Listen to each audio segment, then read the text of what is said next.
Hey guys, Zane here with another One Take review, and today I wanted to talk about the new James and the Shame album, Human Overboard. Human Overboard is the first full-length studio album from the one-man project James and the Shame, a project that is led by none other than a certain Rhett McLaughlin, and if that name doesn't sound familiar to you, then don't feel bad, but if it does, then you're probably pretty active or at least aware of the YouTube platform. I mean, you're watching this on YouTube right now, so I don't see why you wouldn't be, as Rhett McLaughlin is one half of the comedy duo that is Good Mythical Morning, a project that has been going on YouTube for at least a decade now, I'm not sure of the exact year, but they ended up pioneering a certain style of two guys at a desk videos and a certain style of comedy that has really stuck around on YouTube ever since they first began, and as such, he's a pretty relevant guy in the realm of the internet in general. That being said, if the status as internet personality does sort of drive you away from listening to this record, I don't blame you at first. I mean, let's look at other quote-unquote YouTuber music. Dream, KSI, Jake Paul. There's some truly just god-awful stuff out there. When Donkey is probably one of the better YouTubers doing music out there, and his work is shitposty at best. That's never a good sign for people who are trying to get taken seriously after starting out on YouTube. Now, with that in mind, I really would like to state that Rhett McLaughlin shouldn't be considered YouTuber music by any means. He has poured his heart and soul and passion into this project. There is an episode of the Ear Biscuits podcast where he talks about his spiritual deconstruction and overall what went into the making of Human Overboard that I highly recommend. It's long, but it really does give you a lot of introspection into the creative thought process of this album. And overall, this is just a very genuine experience overall that I would highly recommend if you are interested in country or Americana music of any kind. Now, with that out of the way, let me talk about the actual record itself, which is quite excellent overall. Human Overboard is most directly about spiritual deconstruction after years of spending time in a Christian faith, and that is something that is obviously very heavy, but also deeply rooted within the lifelong background of McLaughlin. It's something that he has very obviously personally experienced and now reflects on as a person who has since fallen out of faith, and as such, this results in a record that can be very tonally and thematically deep. It is possible for these kind of things to end up being sort of corny in the long run, but that's not the case here, as the more genuine and honest, truthful qualities of Human Overboard really do shine here, from the asking to believe him on the lead single and album opening track Believe Me, to apologizing in the middle of the song Sorry. There are really just a lot of open, tender moments here that just feel like a man looking back on his past and looking back on the people he's since cut ties with, or maybe gotten stronger in his relationship with overall. It really just does feel like a very pure listening experience emotionally, which can't be said for a lot of similar records that try to do the same thing to a significantly lesser effect.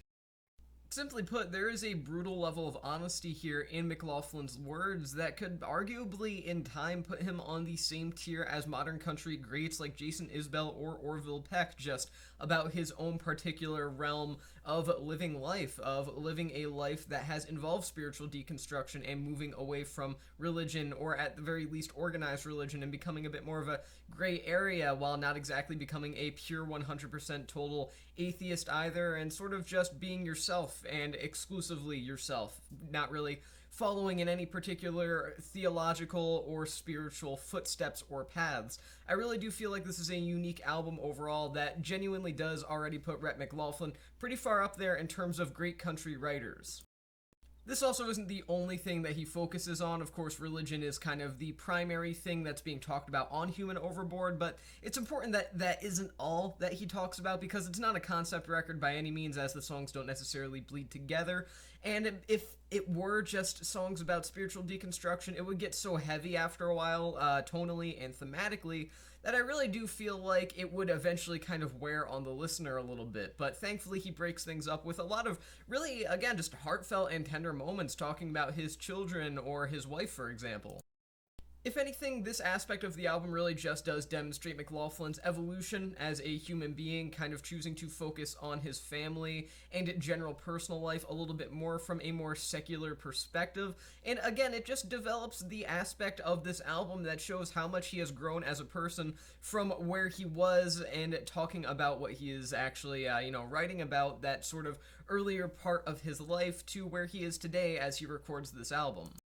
Now, a lot of the influences that eventually had their impact on Human Overboard are very, very obvious to say the least. I mean, obviously, you have the aforementioned Isbell and Orville Peck, but at the same time, you can also hear sprinkles or hints of Sturgill Simpson, Tyler Childers, even Father John Misty to varying extents.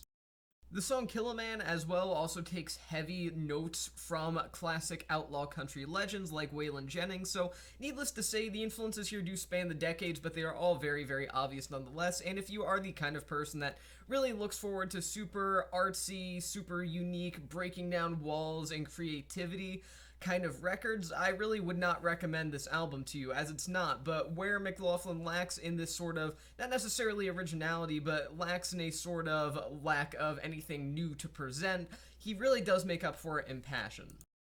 The compositions are consistently solid, tight, and clean cut, while McLaughlin's vocals are always full of love and emotion, but in a controlled manner that makes sure he never goes totally out of control or outside of the comfort zone of himself or the listener for that matter. And having apparent influences can be a bit of a drag down for a lot of records, but if it's done well with a lot of love for the material that you're so obviously directly referencing, it can work out for the better, and that is exactly what McLaughlin manages to achieve here.